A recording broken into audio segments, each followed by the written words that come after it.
Bueno, María Eugenia Vidal y Horacio Rodríguez Larreta. Gracias por venir, ¿eh? A ustedes. Gracias. ¿Qué tal? Buenas noches. Empiezo por la señora. Sí. ¿Cómo está la campaña? ¿En qué punto están? Estamos llevando el mensaje a la gente de que el 14 de noviembre se define si el kirchnerismo se queda con el Congreso. Eso es lo que se define. Tanto Sí. en diputados como en senadores. Tanto en diputados como en senadores. Porque cuando arrancó la campaña solamente hablaban de los 7 diputados, qué sé yo, pero después la cosa cambió. Exacto. Hoy tenemos la posibilidad de frenar que el kirchnerismo se quede con ambas cámaras y para eso necesitamos crecer. Necesitamos que todos los que no fueron a votar vayan a votar, porque es importante su voto, porque es importante que hagan escuchar su voz, y necesitamos que cada uno de los que no quiere que el kirchnerismo haga lo que quiera y que quiera frenarlo, entienda que lo único que lo va a frenar en el Congreso, en la Cámara de Diputados, que es lo que se elige en la ciudad, es un bloque de 120 diputados. Y anoche fue la muestra, Eduardo. Anoche intentamos, por ejemplo, votar el cambio en la ley de alquileres. Como no tenemos el número, como tenemos 115 y no tenemos 120, la ley de alquileres no se trató. Que es un mamarracho esa ley. La gente pide, por favor, Perjudica los a todos por inquilinos, igual. los propietarios. Yo esta mañana estuve con la Cámara de Inmobiliarios de todo el país. Es un clamor que se cambie esa ley. Se pidió ficha limpia. Mirá lo que estamos discutiendo, que no haya delincuentes que puedan ser candidatos. No quisieron tratarlo. ¿Por qué? Porque tienen el número. Entonces tenemos que juntar 120 votos. No, esto no lo hace un diputado, 2, 3, lo hacen 120. Y la única fuerza que lo puede hacer es Juntos por el Cambio. ¿Y en el Senado? En el Sacarle Senado la- lo mismo. Se tiene que repetir la elección de 3 provincias, son 5 senadores y Cristina pierde el quórum. ¿Y qué significa Claro, eso? eso. ¿Qué significa que el oficialismo pierde el quórum? Que nosotros podemos empezar a decidir qué temas no se tratan y qué temas se tratan. Y tratar los temas de la gente que tienen que ver con la inflación, con el empleo, y no la reforma judicial para favorecer la causa de los políticos o temas que le importan al poder. ¿No? Empezar a tratar estos temas que son básicos, el empleo de los jóvenes, la educación, todo lo que la gente nos pide en la calle. Bueno, para eso va más allá de María Eugenia Vidal o de Martín Tetaz. Esto tiene que ver con un número, son 120, y queremos que poder crecer en la ciudad para poder llegar a ayudar a esos números de 120. ¿Les puedo hacer escuchar a la máxima autoridad de la economía en la Argentina, al ministro Guzmán? Ayer en televisión decía esto. Está claro que en Argentina hay un conflicto estructural de intereses. De un lado tenemos a Juntos por el Cambio, que formó básicamente una alianza con parte del poder económico en la Argentina y también con el establishment financiero, con el poder financiero internacional. Y fue una alianza que fue en contra de los intereses del pueblo. Eso es lo que motiva a gente como a mí, como en mi caso, a dar todo para cuidar a la Argentina. Porque eso es anti-Argentina. La posición que mantienen dirigentes clave de Juntos por el Cambio, hoy la escuchaba a la exgobernadora Vidal, por ejemplo, o al expresidente, es una posición anti-soberanía, anti-argentina, en contra de los intereses de la patria. Son anti-Argentina, ustedes. Es todo así, todas agresiones personales, todo echarle la culpa al otro. En vez de hablar y discutir de cómo se baja la inflación, o en vez de proponer qué hacemos con la ley de alquileres, discutamos de por qué no cambiarla, nosotros creemos que hay que cambiarla, lo vamos a poder hacer cuando tengamos el número. En vez de discutir, no es el caso de él, pero el gobierno, de cómo mejorar la inseguridad, uno va al conurbano y está todo el mundo aterrado, cómo generar trabajo, eso sí es responsabilidad del ministro. En vez de discutir todo eso, todos son alusiones personales. Este que dice esta cosa, la otra candidata que dice que queremos hacer un golpe institucional. Golpe blando. Todo sí, el presidente, el pequeño fragmento que escuché ahí antes del acto, también cuestionando la oposición. Todo es así, discutamos de cómo solucionar los problemas de la gente. Nosotros nunca nos vamos a enganchar con eso, ni contestarle, que digan lo que quieran. Vamos a seguir hablando con la gente y contándole... Pero decirle vendepatria, porque es eso, ¿no? Pero- Anti-argentino o vendepatria es más o menos Es lo mismo. ridículo. O traidor Eduardo, a la patria es más o menos lo es mismo. ridículo, digo, no tiene ningún sentido engancharse con eso. No ¿Sabes tiene qué me ningún hace sentido, acordar, no es lo que el país Eduardo? necesita. Yo dije que era lamentable porque usa palabras que usaba la dictadura. La dictadura hablaba de anti-argentino, de antisoberanía. Sí, eran los Las argentinos fuerzas- que iban al exterior y hablaban mal de la Argentina. Las fuerzas democráticas, hace muchos años que no usamos esas palabras, ni golpe, ni antiargentino. Son palabras que superamos porque acordamos hace más de 35 años que queríamos vivir en un sistema democrático donde competimos, donde ganamos, perdemos elecciones, pero como decía Horacio, nos respetamos y sobre todo nos ocupamos de los problemas de la gente.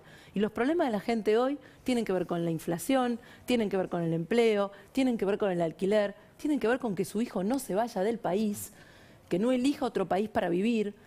Pero muchas madres y abuelas hoy, yo me voy todas las noches a mi casa después de recorrer todo el día la ciudad con no menos de 4 currículums en la mano. De una madre, de una abuela, de un joven. Esta mañana, mientras estaba en una plaza reunida con vecinos, se acercaron 2 jóvenes de Villa Palito de La Matanza, diciendo: nosotros no vamos a cortar la calle, venimos a buscar trabajo a la ciudad, no queremos que nos regalen nada, queremos ganarnos nosotros con nuestro propio esfuerzo. La gente pide a gritos trabajo, no planes. No quiere planes, quiere trabajo.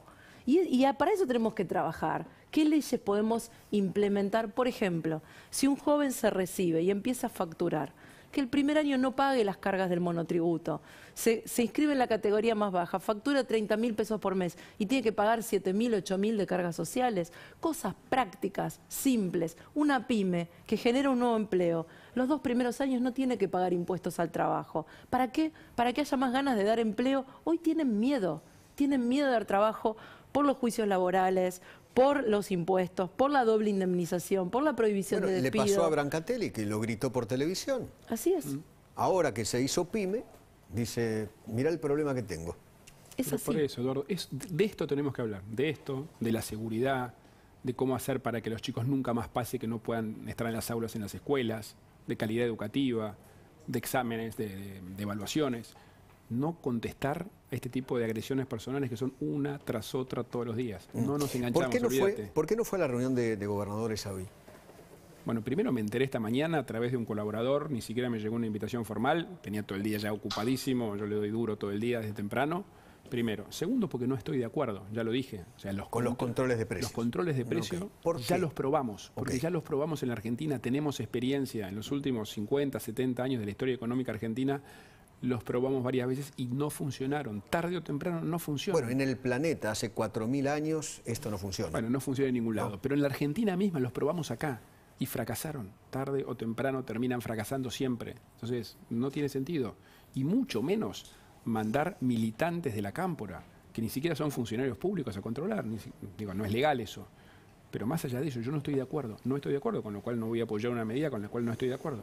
Insisto, ya fracasó. Y según su saber y entender, con el control de precios, ¿hacia dónde vamos? ¿Vamos a un desabastecimiento? ¿A qué?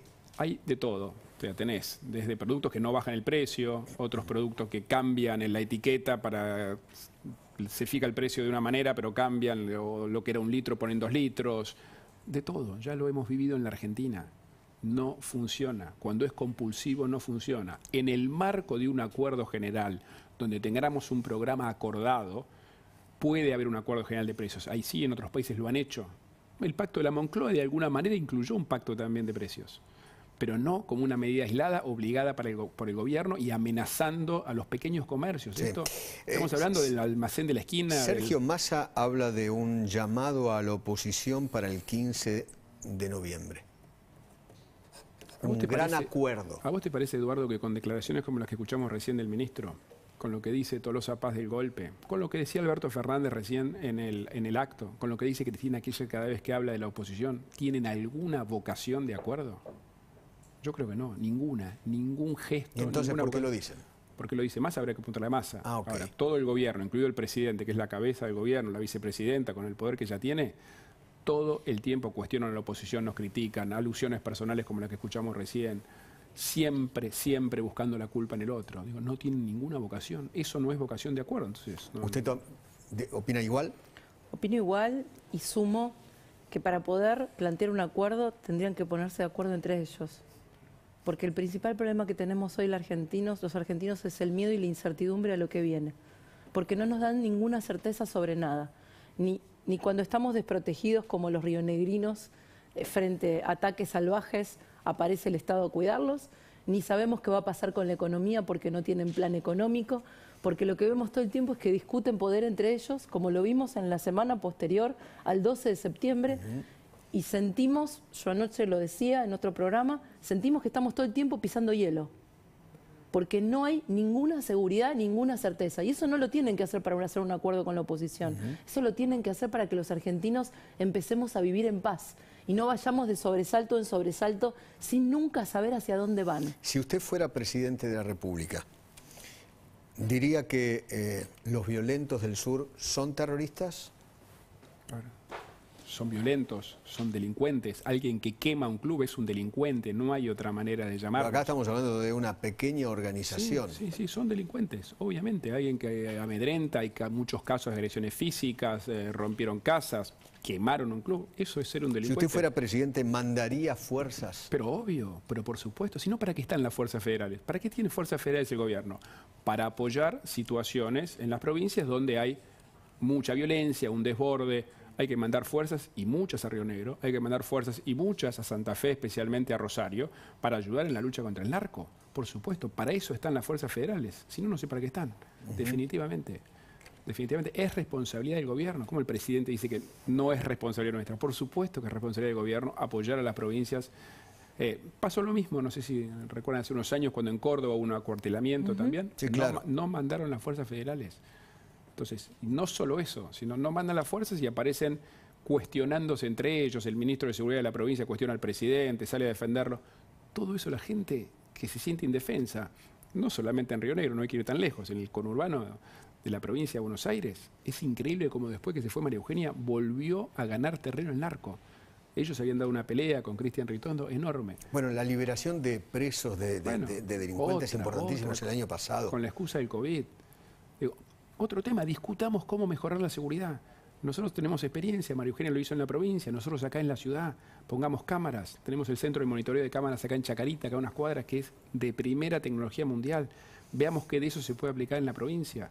Por eso yo insisto tanto que Diego Santilli es un tipo que tiene experiencia concreta y resultados en la seguridad. Bajaron todos los delitos en la ciudad de Buenos Aires. Sí. Subieron todos los narcos que agarró María Eugenia y las cocinas de droga que voltearon. Se puede mejorar, se puede mejorar. Te doy un ejemplo. Mira, el delito que más nos costó fue el de los motochorros. Sí, claro. Hasta hace 2 o 3 años, todos los días aparecían ustedes en los medios mostrando un caso, otro caso, otro caso. ¿Hace cuánto que no escuchas alguno? No digo que haya cero, ¿eh? Claro, cero cero delito no existe, no existe. Bajó 60% de los motochorros en la ciudad de Buenos Aires. Digo, se puede mejorar, pero hay que laburar para eso. Tiene que laburar con tiempo, con un plan. Mañana Macri va a Dolores. Sí. ¿Ustedes lo van a acompañar? Nosotros estuvimos reunidos con él hoy, ¿no? Y dándoles nuestro apoyo hoy. Hay una foto por ahí dando vuelta, ¿no? Hicimos una declaración en pública Vicente López, de creo apoyo. que hubo una reunión. Más Sí, allá de que estamos esta foto. Hoy estuvimos, más allá de que estamos en contacto permanente con él, la causa nos parece un disparate. Definitivamente no creemos que haya espiado a nadie, ni mucho menos a familiares de Lara San Juan. Además, esta causa tiene serias irregularidades. Estoy segura que el tiempo va a demostrar eso, pero además no podemos soslayar que se está citando un expresidente después de una paso perdida en el medio de una campaña electoral. Yo creo que el procesamiento está escrito y lo advierto hoy porque esto va a pasar en días, porque todo esto es electoral y es parte de una persecución, no tengo duda. Hoy rechazaron justamente, la Cámara rechaza una presentación dada por el abogado de Macri. Pero le hace una dura advertencia al juez. Le llama la atención al juez. Le llama fuertemente la atención al juez por su comportamiento. Pero le dice siga. Sí, pero le cuestiona el comportamiento del juez, ¿no es cierto? La forma del juez. Entonces no van a ir mañana. Nuestra forma de apoyo fue esa reunión que tuvimos hoy con él y salimos a apoyar públicamente además. Y también hay que entender, Eduardo, que estamos dando muchas peleas. Él mañana va a dar una pelea en ese juzgado, muchos de nuestros dirigentes lo van a acompañar, mucha gente que quiere ir a acompañarlo. Bueno, de hecho, Cristian Ritondo va a ir, los intendentes van a ir, Patricia Bullrich va a ir, Hernán Lombardi va a ir, Carmen Polledo va a ir, digo, muchos dirigentes lo van a acompañar y otros dirigentes, otros como el caso de Horacio, tiene que gobernar. Y en nuestro caso tenemos que seguir buscando votos para esos 120 diputados para que estas situaciones de abuso de la justicia, de falta de independencia judicial, de utilización de la justicia con fines electorales no sucedan más. Para tener un Congreso fuerte que no controle el oficialismo, donde la oposición ponga un límite y ponga un equilibrio y sobre todo, Eduardo, porque yo veo mucha gente angustiada y preocupada por el futuro. Con un bloque con experiencia de gobierno, que haya atravesado crisis, que sepa poner sentido común, que ponga sensatez en el medio de tanta improvisación. Déjame agregar algo. Sí. En esto la importancia de un bloque mayoritario. Si se repitieran exactamente igual las elecciones como en la PASO, en diputados estamos empatados. Con uno más, con un diputado más, tenemos mayoría. Obviamente, como dice María Eugenia, tenemos que llegar a los 120, ¿no? De los distritos que más cerca estamos de tener un diputado más, es la Ciudad de Buenos Aires. Con unos poquitos votos más en la Ciudad de Buenos Aires tenemos un diputado más. Con unos pocos votos más en la provincia de Buenos Aires, votando a Diego Santilli, también podemos tener un diputado más. En Córdoba también estamos muy cerca de un diputado más, en Salta estamos cerca de un diputado más y en San Juan estamos cerca de un diputado más. Pero especialmente en la capital a muy poquitos votos. Por eso que le pedimos a la gente que acompañe la boleta con María Eugenia Vidal, con Martín Tetaz, con Pablo Oliveto, Ricardo López Murphy. Y ese diputado más, te sumo, Eduardo, para que la gente también sepa, porque esto no es una lista sábana, esta es una lista de verdad. Ese diputado más para nosotros es Sandra Pita, investigadora del CONICET. Ah, claro. Y si no entra Sandra Pita, ¿sabes quién entra? Carlos Heller, que hace muy poquito tiempo atrás defendió a Cuba y dijo, frente a patria o vida, patria y muerte. Les quiero hacer escuchar por último al presidente recién en el acto en Morón. Días atrás, Jorge me invitó a un plenario en Avellaneda y un compañero me dijo, presidente, le pido que no nos arrodillemos frente al fondo. Si todavía no cerramos un acuerdo es porque no nos vamos a arrodillar, porque vamos a negociar hasta que nuestro pueblo no vea en riesgo su futuro por pagar una deuda. Usted sabe que en el gobierno dicen que esta deuda es culpa de Macri.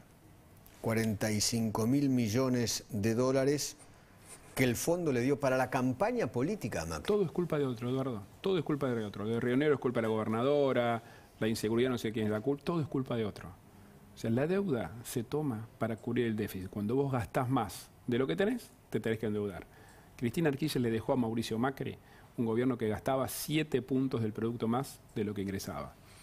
Para cerrar ese déficit, que se fue cerrando en el tiempo, es que se tomó la deuda. ¿Y qué se pagó con esos 45.000 millones? Porque lo pagó. que dicen desde el gobierno y desde medios K es que ese dinero se la fugaron y se la robaron los macristas. La mayor parte de ese dinero, 2 de cada 3 pesos de deuda que tomó el gobierno de Mauricio, fue para pagar deuda de Cristina. 2 de cada Para 3. renegociar. Exacto. Claro. Porque, a ver, cuando Mauricio Macri llegó al gobierno, además de que había reservas negativas en el Banco Central y, como dijo Horacio, 7 puntos de déficit del PBI, además había una deuda de 240.000 millones de dólares. Cristina... Pero si Cristina dice que dejó desendeudado el país. Eso no es verdad. Eso no es cierto. La deuda y los datos, las cuentas son pero eso públicas. es público. Son 240.000 millones de dólares de deuda de arranque en nuestro gobierno. Entonces es un relato. Por supuesto que es un relato, como tantos otros. Como era el relato, y lo digo porque hablo con muchos jubilados en la calle, como fue el relato de que la fórmula previsional de nuestro gobierno quería perjudicar a los jubilados y llenaron la plaza de piedras.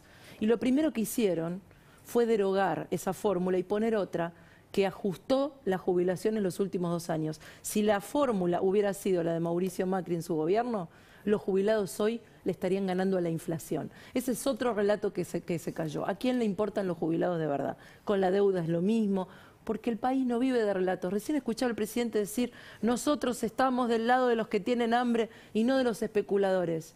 En su presidencia aumentaron los que tienen hambre, presidente. Entonces, una cosa es lo que se dice y otra cosa es la realidad de los hechos. Además es la realidad de los hechos que había la gente. Si no, ellos hubieran ganado la elección. ¿No es cierto? Le ganamos por 10 puntos la elección.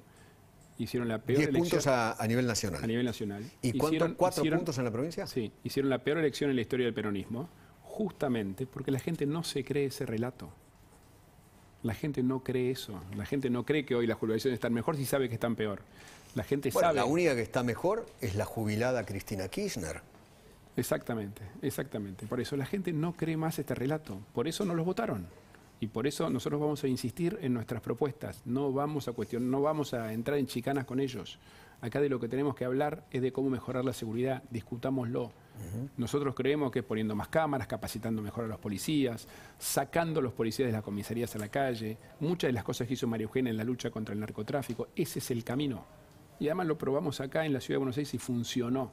Entonces, digo, de eso es lo que tenemos que discutir. El relato la gente no lo cree y lo demostró en las urnas, Eduardo. Desde el gobierno lo que dicen es que ustedes no quieren dejar, no quieren que el gobierno gobierne en los próximos 2 años.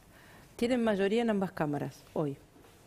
Tienen la mayor parte de los gobernadores. El sindicalismo los apoya. Los movimientos sociales están dentro del gobierno. ¿Quién es el que no les da gobernabilidad?